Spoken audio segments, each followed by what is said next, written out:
¡Rápido! Estamos cerca del próximo sujeto de prueba. Oye, Richtofen, somos hombres simples, con necesidades simples. Debemos comer algo. De acuerdo, Dempsey. Encendamos una fogata.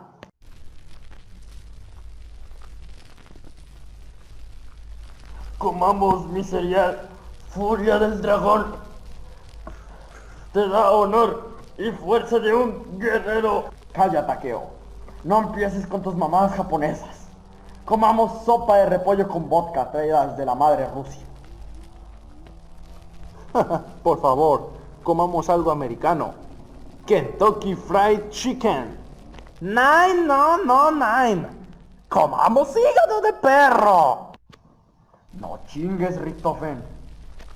Bueno, cada quien coma lo que le dé la gana y no estén chingando. 3 barcos navegaban el día de Navidad. Mira, Richtofen. No chingues con tus canciones de niña exploradora. Bueno, basta, les contaré la historia del dragón que cargaba arco iris.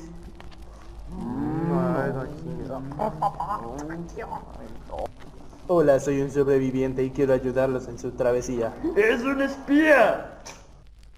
Takeo. Sabes que la guerra ya terminó y que no hay espías, ¿verdad?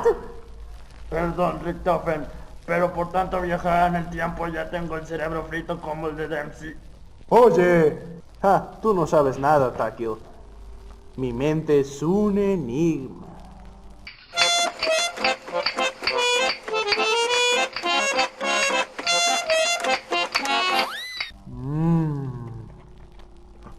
Yo también debería tener un flashback.